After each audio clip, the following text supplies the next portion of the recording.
Buenas tardes, una vez más estamos en el comentario positivo y hoy continuamos con nuestra lectura sabatina de la Biblia. Ya estamos en Mateo, como lo dije en el video anterior. Bueno, dejamos algún tiempo de publicar videos por algunas situaciones, pero sabemos que el Señor Espíritu Santo nos respalda y vamos a continuar. Entonces, hoy vamos a continuar con los capítulos 5 y 6 del Evangelio de Mateo, con la versión La Biblia de las Américas, que es la que nosotros estamos estudiando. Y bueno, vamos a leer el primer versículo. Dice: y cuando vio las multitudes, subió al monte, y después de sentarse, a sus discípulos se acercaron a él. Vamos a orar. Papito, estamos otra vez delante de usted, Señor bendito, pidiendo que el Señor Espíritu Santo abra nuestros ojos y nuestro corazón espiritual para que podamos recibir lo que usted tiene de alimento para nosotros hoy, Señor bendito, que podamos ver las maravillas que usted tiene, Señor bendito, y podamos asimilar y caminar, Señor, ser hacedores, no solo oidores de la palabra. Como siempre, yo me hago a un lado y que sea nuestro Señor Espíritu Santo el que nos lleve a toda verdad. Gracias, Padre, le doy toda la gloria y la honra en el nombre de su Hijo Jesucristo. Amén y amén. Bueno, pues vamos a empezar la lectura. Dice: y cuando vio las multitudes, subió al monte, y después de sentarse, sus discípulos se acercaron a él, y abriendo su boca les enseñaba diciendo: bienaventurados los pobres en espíritu, pues de ellos es el reino de los cielos.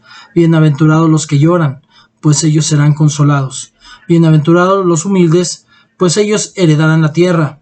Bienaventurados los que tienen hambre y sed de justicia, pues ellos serán saciados. Bienaventurados los misericordiosos, pues ellos recibirán misericordia. Bienaventurados los de limpio corazón, pues ellos verán a Dios. Bienaventurados los que procuran la paz, pues ellos serán llamados hijos de Dios. Bienaventurados aquellos que han sido perseguidos por causa de la justicia, pues de ellos es el reino de los cielos. Bienaventurados seréis cuando os insultes y os persigan y digan todo género de mal contra vosotros falsamente por causa de mí. Regocijaos y alegraos, porque vuestra recompensa en los cielos es grande, porque así persiguieron a los profetas que fueron antes de vosotros. Aquí nosotros vemos lo que es llamadas las bienaventuranzas. Él estaba enseñando aquí y estaba hablando de lo que son las llamadas bienaventuradas. Así dice: bienaventurados los pobres en espíritu, pues de ellos es el reino de los cielos. Está hablando no de las personas que no hacen riquezas en el cielo, pues está hablando de los pobres de espíritu, pero no, está hablando de personas, en realidad de personas humildes, que no se sienten soberbias, que no se creen mucho. De eso está hablando. Por eso después dice: bienaventurados, dice los que lloran, pues ellos serán consolados. El Señor Jesús va a estar con los que lloran, pero que lloran delante de su presencia, y que sienten dolor, tristeza, Él los cubrirá. Pero dice en el versículo 6, 5, bienaventurados los humildes, pues ellos heredarán la tierra. De esas personas son de los que habla el Señor Jesús, de personas humildes. Y no humildes en cuanto a que tengan obviamente pobreza, sino humildes de corazón, que no se sientan soberbios. Pueden ser ricos o pobres, pero que tengan un corazón acepto para el Señor. Bienaventurados los que tienen hambre y sed de justicia, pues ellos serán saciados. O sea, nosotros necesitamos sí tener un corazón, no de juicio, pero sí de pedir que haya justicia, de necesitar justicia. Es algo diferente, porque hoy vemos tantas injusticias en el mundo y podemos estar orando precisamente porque el Señor no permita esas injusticias, o que intervengan ciertas injusticias. Ajá. Bienaventurados los de limpio corazón, pues verán a Dios. ¿Qué quiere decir esto? Que los que no tengan buen corazón, un limpio corazón, no verán a Dios. Bienaventurados los que procuran la paz, pues ellos serán llamados hijos de Dios. O sea, tenemos que ser pacifistas. Nosotros no tenemos que estar buscando pleitos, contendias, celos y las iras, dice la Escritura, lo decía Pablo en una de sus cartas. Nosotros tenemos que ser pacifistas. Nosotros somos los que vamos a calmar la ira, no a hacer el juego. El mal ejemplo del cristiano es que alguien lo exalta y empieza también a despotricar, a gritar. Alguien se le cierra en el automóvil y le empieza a hacer gestos, mentadas, etcétera. Alguien me hace algo en el metro y empiezo luego, pues órale, bríncale. Y no se trata de eso. El cristiano debe ser pacifista. Bienaventurados los que procuran la paz, pues ellos serán llamados hijos de Dios. Aquel que busca la guerra, que busca nada más estar en contienda, gritando, peleando, agrediendo, ofendiendo, pues desgraciadamente si entendemos el contexto de esta escritura, pues no es hijo de Dios, aunque lo crea. Hay muchos creyentes, pero no hijos. Bienaventurados aquellos que han sido perseguidos por causa de la justicia, pues de ellos es el reino de los cielos. por causa de la justicia, no por la justicia, sino por causa de la justicia, muy diferente. Es una vergüenza que a un cristiano lo persigan por ladrón, por traficante, por violador, pero cuando te persiguen por obedecer a Dios, por hacer lo correcto, cuando están buscando mentir en contra de ti porque tú estás haciendo la diferencia, entonces tú puedes estar contento en los cielos porque Él está viendo tu causa y no te dejará solo. Bienaventurados seréis cuando os insulten, persigan y digan todo género de mal contra vosotros falsamente. Obviamente, cuando haya persecución van a empezar a meter cosas falsas contra de ti. Van a empezar a decir mentiras. Van a empezar a decir que tú hiciste o que tú dijiste. Pero si tu conciencia está tranquila, aunque el mundo esté en contra de ti, mientras Dios sepa lo que pasó, no hay nada que quede oculto, todo saldrá a la luz, dice la Escritura. Regocijaos y alegraos porque vuestra recompensa en los cielos es grande, porque así persiguieron a los profetas que fueron antes de vosotros. Vosotros sois la sal de la tierra, pero si la sal se ha vuelto insípida, ¿con qué será salada otra vez? Ya para nada sirve, sino para ser echada fuera y pisoteada por los hombres. ¿Saben por qué precisamente el Señor no ha regresado? La sal la utilizan para conservar alimentos que no se echen a perder. Si se dan cuenta, una longaniza, una chuleta, el jamón, realmente no es tan necesario que se guarde en el refrigerador y se conserva. Claro, se conserva mucho más en el refrigerador, pero se conserva mucho afuera porque le ponen algo que le llaman salmuero y es un fluido a base de sal, porque la sal conserva. Entonces, hoy es un tiempo en donde hay falta de valores, donde hay inmoralidad, donde a lo bueno le dicen malo y a lo malo bueno, y nosotros somos los que estamos conservando los valores de Dios. Entonces, cuando nosotros entramos al juego, dejamos de ser sal y entonces somos desechados por Dios. Pero cuando yo soy la sal del mundo, hago la diferencia, aun cuando este mundo esté sucio, corrompido y lleno de falta de valores. Dice, vosotros sois la luz del mundo. Una ciudad situada sobre un monte no se puede ocultar, ni se enciende una lámpara y se pone debajo de un almud, sino que en el candelero, y alumbra a todos los que están en la casa. Si se va la luz, vas a prender una vela y la vas a poner abajo de tu cama, primero puede producir un incendio, pero segundo, no te va a servir de nada que la hayas prendido. De nada sirve que el Señor te haya prendido con el fuego del Espíritu Santo si tú no alumbras el lugar a donde vas. Este mundo es las tinieblas, está reinando las tinieblas, este mundo está en oscuridad y tú tienes que ser luz en las tinieblas. No se va a esconder la lámpara, sino que se va a poner en un lugar más alto para que alumbre a todos. Ni se enciende una lámpara y se pone debajo de un almud, sino en el candelero y alumbra a todos los que están en la casa. Así brille vuestra luz delante de los hombres para que vean vuestras buenas acciones y glorifiquen a vuestro Padre que está en los cielos. Mis buenas acciones, mi forma de caminar, mi testimonio es el que debe de brillar a donde yo vaya. ¿Para qué? Para que mis buenas acciones glorifiquen a mi Padre, a Dios que está en el cielo. No penséis, dice el Señor Jesús, que he venido a abolir la ley de los profetas. No he venido a abolir, sino a cumplir. O sea, que tenemos que empezar a aprender a conocer el Antiguo Testamento y a los profetas de una manera espiritual, no como lo veían los judíos. El problema era cómo veían los judíos la ley. El problema no es que se haya abolido la ley, sino cómo la veían los judíos y cómo quiere que la veamos el Señor de una manera espiritual. Pero el Señor Jesús no es hombre para que mienta, ni hijo de hombre para que se arrepienta. Él hizo y no hará, dice la Escritura, versículo 18, porque en verdad os digo que hasta que pasen el cielo y la tierra, no se perderá ni la letra más pequeña ni una tilde de la ley hasta que toda se cumpla. Entonces la ley no ha sido abolida. El día en que toda la ley se cumpla será cuando se cumpla la salvación del pueblo de Dios y la renovación de todas las cosas. Es cuando se va a cumplir toda la ley. Entonces no ha sido abolido, no se ha perdido, pero tenemos que aprenderla de manera espiritual. Cualquiera pues que anule, y esto lo dijo Jesús, y en el Nuevo Testamento muchos dicen, es que eso es ley antigua. Palabra de Jesús. Cualquiera pues que anule uno solo de estos mandamientos, aún de los más pequeños. Ahora, ¿está hablando de los 10 mandamientos solamente? la ley es toda la Tanaj y todo el Nuevo Testamento.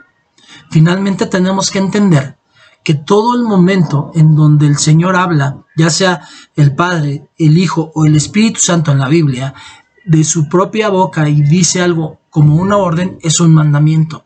Entonces no necesariamente son solamente los 10 mandamientos que el Padre le entregó a Moisés. Esos son los 10 mandamientos del Padre.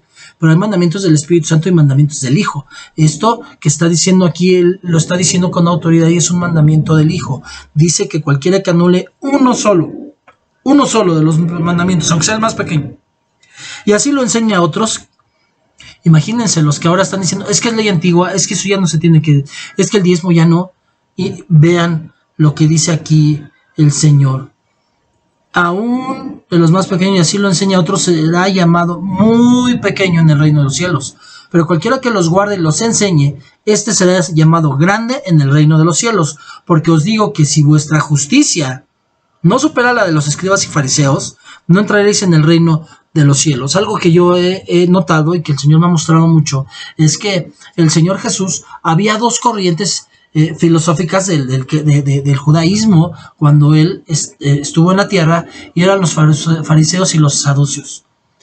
Tenían dos visiones teológicas distintas, pero el Señor Jesús nunca habló de los saduceos. De los fariseos dijo, hagan lo que dicen, pero no lo que hacen. O sea, que su enseñanza estaba correcta, pero su proceder era incorrecto. Hoy, como en Apocalipsis, la iglesia de los Efesios, donde dice, tienes obras, pero has perdido tu primer amor, el amor de Cristo. Entonces, los fariseos lo hacían todo por legalismo, no por un amor a Dios, pero no era que dejaran de hacerse las cosas que enseñaban los fariseos, sino que se hicieran de manera espiritual, con un corazón acepto para Dios. Entonces dice, si no supera su justicia a la de los escribas y fariseos, no entraréis en el reino de los cielos. O sea, si él llamó a los fariseos hipócritas, está diciendo que si mi justicia es igual, que si yo hago las cosas porque la gente vea que soy bueno, que quiero aparecer en la foto como los que oraban en las esquinas con sus aquí, los 10 mandamientos los traían en las sombreras, en los flecos de las sombreras, en las puertas. Si yo no soy así, pero no supero su justicia, podría hasta hacer eso. Podría también traer los mandamientos aquí, pero si mi corazón está acepto a Dios, puedo o no traerlos, puedo poner o no tener los 10 mandamientos en la puerta, como dicen los judíos. O sea, lo importante es que yo tenga un corazón para Dios. Obviamente, del pueblo de Dios, si hay gente que sigue siendo farisea, pues no es aceptada por Dios.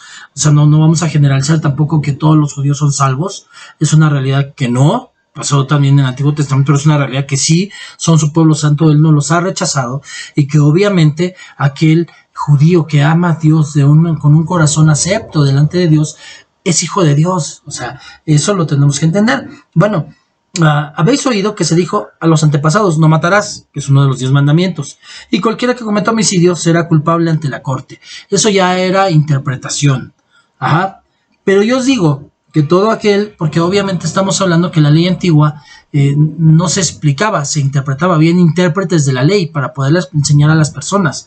Entonces, por eso lo hablo, no porque estuvieran mintiendo, sino porque necesariamente la ley tenía necesidad de intérpretes. Pero yo digo que todo aquel que esté enojado con su hermano será culpable ante la corte, cualquiera que diga raca a su hermano será culpable delante de la corte suprema, y cualquiera que diga idiota será reo del infierno de fuego. Ahora, obviamente, somos imperfectos, sí, ha pasado, sí, pero tenemos que ponernos a cuentas con Dios. El Señor dice que no hay uno solo que no peque, pero Él quiere ver un corazón que le duela el pecado, que entienda que la regó y que busque del Señor, que caiga de rodillas, que busque al Padre, que vaya con un corazón contrito y humillado delante del Señor. Pero sí es importante saber entonces que Dios no acepta que estemos enojados con nuestros hermanos, que ofendamos a los hermanos. Dice, será reo del infierno de fuego, pero no el que lo hace solamente, o sea, es el que lo hace y no se arrepiente de haberlo hecho. Pero preferiblemente era que no se hiciera. Si el Señor me está avisando es para que yo evite caer en eso y yo viva de gloria en gloria y no de la misericordia de Dios, porque Dios es misericordioso y me va a perdonar. Pero si yo realmente soy un hijo de Dios, voy de gloria en gloria y de victoria en victoria, no de misericordia en misericordia. Por tanto, si estás presentando tu ofrenda en el altar y ahí te acuerdas de que tu hermano tiene algo en contra de ti, deja tu ofrenda delante del altar y ve y reconcíliate primero con tu hermano y entonces ven y presenta tu ofrenda. Ni siquiera dice que tú tengas algo en contra de él. O sea, dice que él tenga algo en contra de ti. Quizás tú hiciste algo. Y nosotros siempre nos damos de que es que él me hace, pero yo no, yo soy el bonito. No, pude haber hecho yo algo. Entonces, a lo mejor yo siento que tengo la razón, pero algo en mí está mal. Lo que está mal es que no estoy siguiendo el ejemplo de Cristo. Y entonces voy, me reconcilio, me pongo a cuentas y entonces vengo y presento mi ofrenda. Pero ¿cuántas ofrendas han sido entregadas y que no han sido aceptadas en el corazón de Dios? De nada sirve que yo ponga una ofrenda que sí le va a servir a la iglesia, pero que no llegó al corazón de Dios. Dios va a hacer que sea de bendición para la iglesia, pero para mí no va a ser de bendición. Yo tengo que ir de una manera correcta a entregar mi ofrenda al Señor. Dice, reconcíliate pronto con tu adversario mientras vas por el camino, no saque tu adversario, te entregue al juez y el juez al alguacil y se ha echado a la cárcel.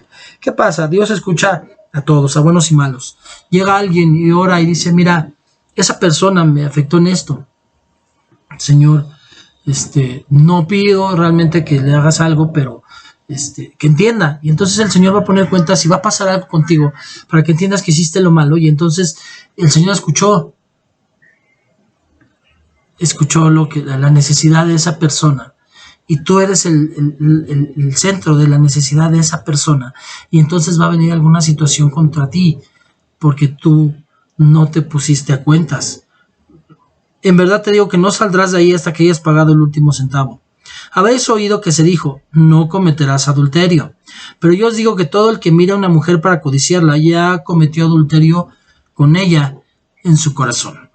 Y si tu ojo derecho te es ocasión de pecar, arráncalo y échalo de ti, porque es mejor que se pierda uno de tus miembros y no que todo tu cuerpo sea arrojado al infierno. Obviamente esto no es natural, ¿no? O sea, no es algo literal, no es algo que el Señor esté diciendo de manera literal, sino de manera espiritual. Está hablando de qué manera tengo que buscar con desesperación el deshacerme del pecado. O sea, Él no quiere que le damos daño a nuestro cuerpo porque es el templo del Espíritu Santo. Obviamente yo no me voy a agarrar un cuchillo y me voy a sacar los ojos porque estoy pecando. O sea, está mostrándome el nivel y el dolor que yo tengo que pasar para dejarlo, porque obviamente si el pecado ya está en mi mente, obvio, lo que yo ya vi ya se quedó grabado en mi mente, me puedo quitar los ojos, pero en mi mente van a seguir pasando las imágenes del pecado que yo cometo. Voy a seguirlas teniendo ahí, entonces de nada sirvió que me quitara los ojos, sino de lo que está hablando el Señor de manera espiritual es ver lo importante que es arrancárselo. Alguna vez tuve el privilegio hace algunos años de compartir una prédica en donde hablé de la película de todavía del primero de los tres Spider-Man, en donde él usa un traje negro en la película, en la tercera parte de su película.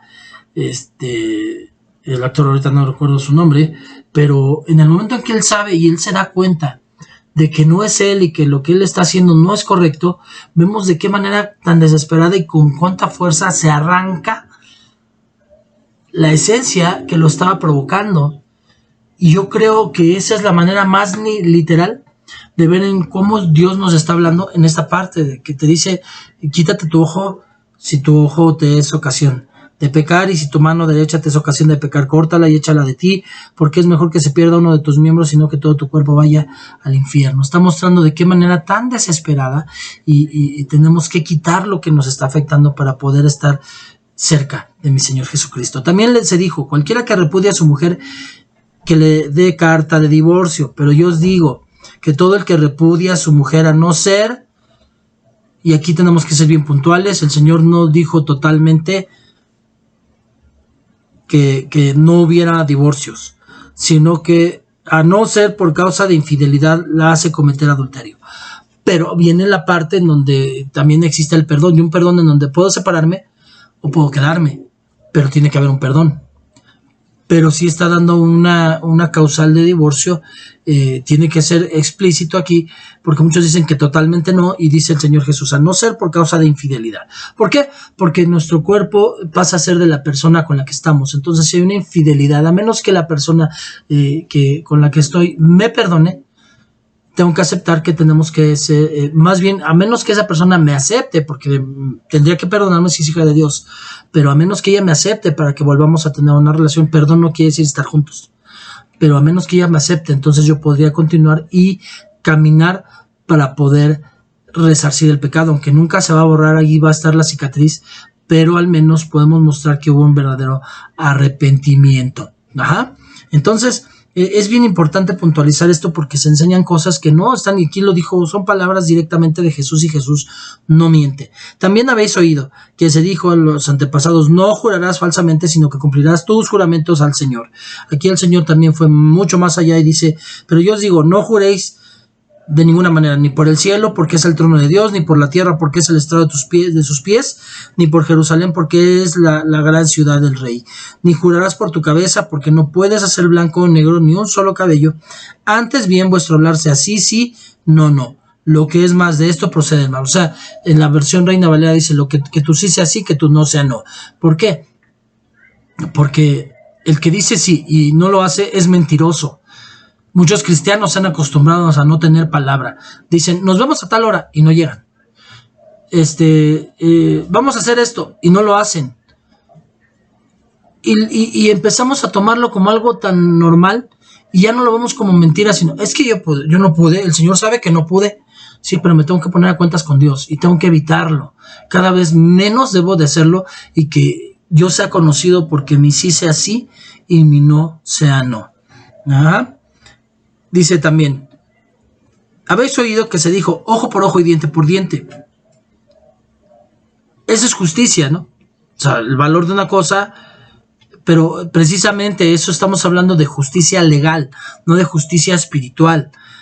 En el Antiguo Testamento, si lo vemos, el ojo por ojo y diente por diente no fue algo que pusiera en los 10 mandamientos el Señor, sino que él, respetando la autoridad que había impuesto sobre Israel, y Moisés, habiendo sido un hombre educado en Egipto, con lo mejor de Egipto, él fue soldado y obviamente legislador, y obviamente iba a ser rey, pudo haber sido rey de Egipto. Él fue educado de esa manera y él conocía todas esas leyes, y entonces las que él consideró correctas son las que usó, y Dios respetó su autoridad.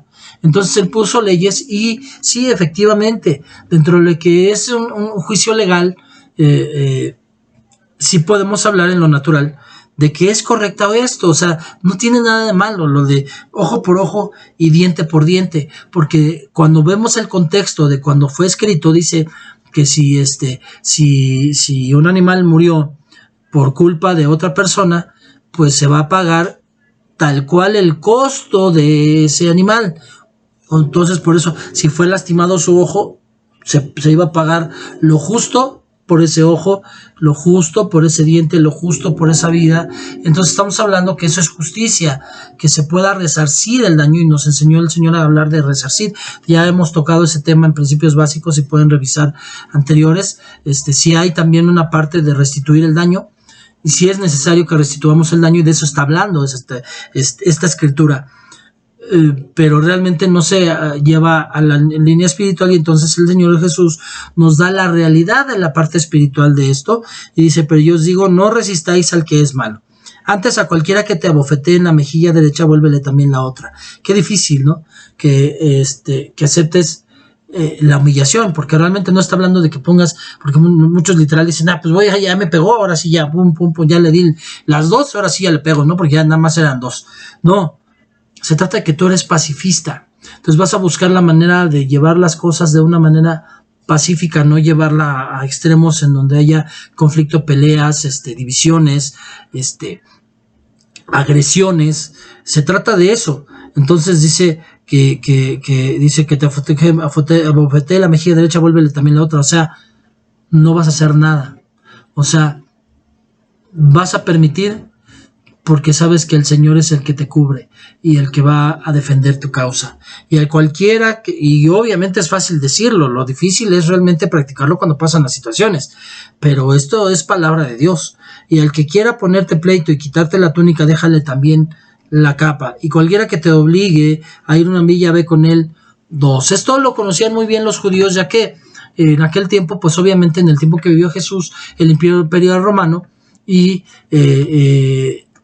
muchos podían ganarse la ciudadanía romana por dinero, pero costaba mucho. Tenía uno que nacer romano para que no costara el ser ciudadano romano.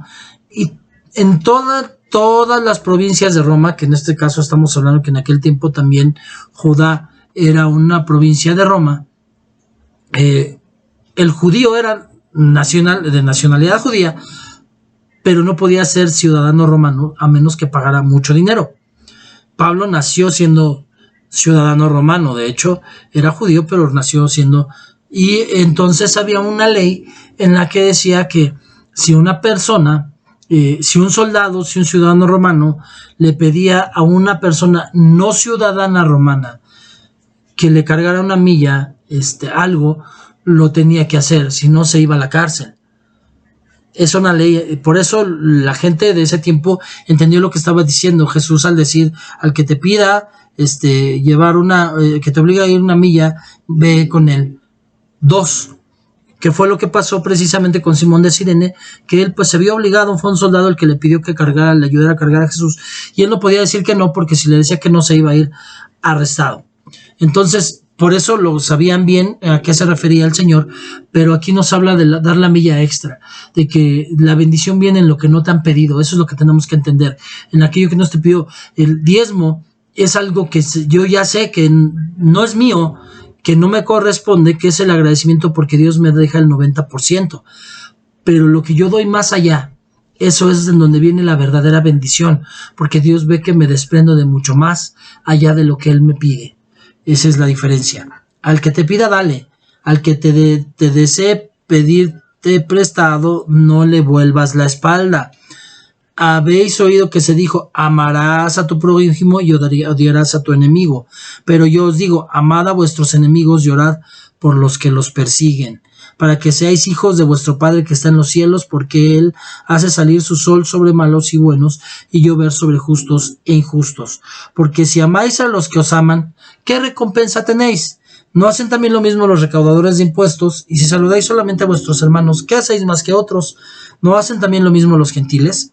Por tanto, sed vosotros perfectos, como vuestro Padre Celestial es perfecto. Amén. Bueno, hasta aquí terminamos el 5, vamos a continuar con el versículo 6, el capítulo 6. Cuidad de no practicar vuestra justicia. Aquí sigue hablando el Señor Jesús. Cuidad de no practicar vuestra justicia delante de los hombres para ser vistos por ellos. De otra manera no tendréis recompensa de vuestro Padre que está en los cielos. Pero cuando des limosna, no toques trompeta delante de ti como hacen los hipócritas en las sinagogas y en las calles para ser alabados por los hombres. En verdad os digo que ya han recibido su recompensa. ¿A qué se refiere el Señor a que ya han recibido su recompensa? A que van a tener consecuencias por estar siendo hipócritas, por estar queriendo aparecer en la foto y no realmente hacer las cosas para Dios. Pero tú cuando des limosna, que no sepa tu mano derecha lo que hace tu mano izquierda, para que tu limosna sea en secreto y tu Padre que ve en lo secreto te recompensará. Cuando oréis, no seáis como los hipócritas. Eso lo vimos apenas el día de ayer en el video que fue publicado, porque a ellos les gusta ponerse en pie y orar en las sinagogas y en las esquinas de las calles para ser vistos por los hombres. Hablamos de la oración ayer, así que aquí no voy a abundar mucho, ya que puedes revisar el video anterior. En verdad os digo que ya han recibido su recompensa, pero tú cuando ores, entra en tu aposento y cuando hayas cerrado la puerta, ora a tu Padre que está en el secreto y tu Padre que ve en lo secreto te recompensará. Al orar no uséis repeticiones sin sentido como los gentiles, porque ellos se imaginan que serán oídos por su palabrería. Por tanto, no os hagáis semejantes a ellos, porque vuestro Padre sabe lo que necesitáis antes que vosotros le pidáis. Vosotros podéis orar de esta manera: Padre nuestro que estás en los cielos, santificado sea tu nombre. Venga tu reino, hágase tu voluntad así en la tierra como en el cielo. Danos hoy el pan nuestro de cada día y perdónanos nuestras deudas, como también nosotros hemos perdonado a nuestros deudores. Y no nos metas en tentación, mas líbranos del mal, porque tuyo es el reino, el poder y la gloria para siempre jamás. Amén. Ahora, lo que es conocido como la oración por excelencia, que es el Padre Nuestro, no es realmente como el Señor Jesús dijo antes, no uséis repeticiones. Entonces, si Él está diciendo antes, no uséis repeticiones, no te está diciendo que te aprendas de memoria el Padre Nuestro y se lo ores. No. Sino que tomes los ingredientes que Él dejó en este Padre Nuestro. Es como la receta para que tú la personalices, para que hagas tu propia creación de esa receta. Entonces, ¿qué quiere decir esto? Dice, ora de esta manera: Padre nuestro que estás en los cielos. Darle el primer lugar a Él, reconocerle como Padre. O sea, lo primero que tengo que hacer en oración es reconocerlo como Padre. Si yo solamente lo veo como Dios y lo veo lejano, no estoy haciendo lo correcto. Sé que es Dios, le respeto como Dios, pero primero lo reconozco como Padre. Dice, Padre nuestro que estás en los cielos, reconociendo también el trono de Dios y su magnificencia, santificado sea tu nombre, reconociéndole y alabarle al Señor. Dice, venga a nosotros tu reino. Venga a nosotros tu reino. Su reino y su justicia es que Él nos cuide, que Él nos vea, nos provee, que nos sintamos parte de nuestra verdadera nacionalidad, que es el cielo. Que yo sea parte del reino de los cielos, que yo sepa dónde está mi verdadera nacionalidad y me comporte como tal. O sea, yo no voy a ser una vergüenza para mi nación. O sea, yo no voy a ir a Estados Unidos en una visita y voy a hacer quedar mal a los mexicanos. Lo mismo va a pasar delante de la tierra, como yo, como ciudadano del cielo, no voy a hacer quedar mal. Danos hoy nuestro pan de cada día. Aquí está hablando el Señor, el Señor de que nosotros le tenemos que pedir el alimento físico y el espiritual que nos cubra. Eso es finalmente, pero no es así como que literal el pan, ¿no? Perdona nuestras deudas, como también nosotros hemos perdonado nuestro deuda. Perdóname, pero está diciendo como yo también he perdonado. O sea, a ese mismo nivel. O sea, si yo no perdono, Él no me va a perdonar. Entonces yo tengo que perdonar para que en ese mismo nivel el Señor me pueda perdonar a mí.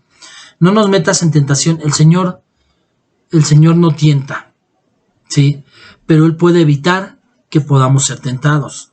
Mas líbranos del mal, porque tuyo es el reino, el poder y la gloria por siempre jamás. Amén. Porque si perdonáis a los hombres sus transgresiones, y aquí sobreabunda en un punto, que es el del perdón, también vuestro Padre Celestial os perdonará a vosotros, pero si no perdonáis a los hombres, tampoco vuestro Padre perdonará vuestras transgresiones. O sea que si tú eres un hijo de Dios, eres un cristiano y dices, es que no lo he podido perdonar, es que no puedo perdonarlo, es que me hizo mucho daño, pues el problema no es con esa persona ya, es con Dios, porque dice que Él no podrá perdonarte a ti, y entonces al no ser perdonado no eres salvo. Y cuando ayunéis, no pongas cara triste como hacen los hipócritas muchos, ay, es que estoy ayunando. No, pues es un sacrificio para Dios, no me pasa nada, no me voy a morir, voy a vivir mi vida normal. Y cuando se acaba el ayuno, ay, es que yo ya me sentía bien mal, tenía un hambre porque ayuné, ya y diciéndole a todo el mundo no necesita saber que ayunaste, se lo ofreciste a Dios, no se lo presumas al mundo. Y no sales con que, perdón, es que ya me estaba muriendo de hambre, ya no. Simplemente como ya, o sea, y si no tengo tiempo no como en ocasiones, y no por vanagloria, sino para la gloria de Dios. Ha habido veces que pasa la hora del ayuno y tengo oportunidades a 2, 3, 4 horas después y no me morí, y no me puse mal, y no me enfermé, pero le di a mi Señor una ofrenda de corazón. Porque ellos desfiguran sus rostros para mostrar a los hombres que están ayunando. En verdad os digo que ya han recibido su recompensa. Otra vez la frase, ya han recibido su recompensa. Pero tú, cuando ayunes, unge tu cabeza, lava tu rostro, para no hacer ver a los hombres que ayunas, sino a tu Padre que está en secreto, y tu Padre que te ve en lo secreto te va a recompensar. No os acumuléis tesoros en la tierra, donde la polilla y la herrumbre destruyen y los ladrones penetran y roban, sino acumulaos tesoros en el cielo, donde ni la polilla ni la herrumbre destruyen y los ladrones no penetran ni roban, porque donde está tu tesoro, ahí está tu corazón. ¿Está peleado con el rico del Señor? No. En el pueblo de Dios siempre va a haber ricos y va a haber pobres. Pero algo que yo sí sé es que entre los pobres no va a haber pobre. Dice la Escritura, joven fui envejecido y no he visto un justo que mendigue pan. Entonces, no van a estar pidiendo limosna, no van a estar pidiendo prestado. Hay pobreza, pero están cubiertos por Dios. Ajá. Porque donde está tu tesoro, ahí está también tu corazón. Lámpara es del cuerpo el ojo. Por eso si tu ojo está sano, todo tu cuerpo estará lleno de luz. Pero si tu ojo está malo, todo tu cuerpo estará lleno de oscuridad. Así que si la luz que hay en ti es oscuridad, ¿cuán grande será la oscuridad? Nadie puede servir a dos amos, a dos señores, porque o aborrecerá a uno, o amará a otro, o se apegará a uno y despreciará al otro. No puede servir a Dios y a las riquezas. No es pleito con Dios que seas rico. El problema es que tú veas como Dios a las riquezas y que sean más importantes que Dios. Por eso os digo, no os preocupéis por vuestra vida, qué comeréis o qué beberéis, ni por vuestro cuerpo, qué vestiréis. ¿No es la vida más que el alimento y el cuerpo más que la ropa? Mirad las aves del cielo, que no siembran ni ciegan, ni recogen en granero. Sin embargo, vuestro Padre Celestial las alimenta. ¿No sois vosotros de mucho más valor que ellas? ¿De qué nos vamos a preocupar? Por eso les decía también en la clase anterior, o sea, pues vamos a orar, pero no es tan importante que yo ore por lo que yo necesito, sino ser intercesor, porque mi Señor sabe lo que yo necesito. ¿Quién de vosotros, por ansioso que esté, puede añadir una hora a su vida? ¿O por la ropa? ¿Por qué os preocupáis? Observar cómo crecen los lirios del campo. No trabajan, no hilan, pero os digo que ni Salomón con toda su gloria se vistió como uno de ellos. Y si Dios viste así a la hierba del campo, que hoy es y mañana se echa al horno, no hará mucho más por vosotros, hombres de poca fe. Por tanto, no os preocupéis diciendo qué comeremos, o qué beberemos, o con qué nos vestiremos, porque los gentiles buscan afanosamente todas estas cosas, que vuestro Padre Celestial sabe que necesitáis de todas estas. Pero buscad primero su reino y su justicia, y todas estas cosas serán añadidas. El problema aquí es que las personas, el cristiano de hoy, está acostumbrado más a esperar y a buscar la añadidura, todas las cosas que pueden ser añadidas, pero no quieren saber del reino y de su justicia de Dios. No quieren saber del reino porque no se comportan como hijos del reino, y no quieren saber de su justicia porque saben que son injustos y que ya saben que dice la Escritura que si yo no perdono, Dios no me perdona. Entonces, ese es el punto. Que yo primero tengo que buscar el reino y su justicia, y cuando lo busque me será añadido. Si yo no lo busco, no me va a ser añadido. Pero todos quieren nada más recibir la bendición, pero sin comportarse como hijo de Dios, sin realmente buscar el reino de Dios y su justicia. Por tanto, no os preocupéis por el día de mañana, porque el día de mañana se cuidará de sí mismo. Bástele a cada día sus propios problemas. Hasta aquí terminamos capítulo 5, capítulo 6 de Mateo. Pues vamos a orar para poner este tiempo en manos de Dios. Les pido que lo mediten, lo lean. Los errores, como siempre, son míos. Los aciertos son del Señor Espíritu Santo. Si es de bendición, te pido que me regales un like y que lo compartas para que sea de bendición para otros. Y bueno, vamos a poner en manos de Dios. Papito, le doy gracias por el auditorio que está escuchando esto, hermanos que sé que van a escuchar y que va a ser de bendición y de fortaleza para sus vidas. Personas que quizás no conocen de Cristo, pero que van a conocer de una manera diferente, pero de la manera verdadera, de la manera correcta, porque yo siempre le pido que sea el Señor Espíritu Santo el que hable y nos lleve a toda verdad, y no que sean mis creencias ni lo que yo pienso, Señor, sino lo que usted quiere hablar. Gracias por darme el privilegio, la oportunidad de poder compartir esta palabra. Pongo en el hueco de su mano a todos los que escucharon esta palabra y le pido, dice la Escritura, Señor bendito, que la palabra no regresa vacía. Entonces cualquiera que haya escuchado esta palabra va a germinar en su corazón, va a crecer, Señor bendito, y va a ser un árbol que dé sombra y que alimente, Señor. Le doy gracias, le doy toda la gloria y la honra, y todo esto se lo oro en el nombre de su Hijo Jesucristo. Amén y amén. Bueno, pues muchas gracias, que Dios me los bendiga mucho. Hasta la próxima.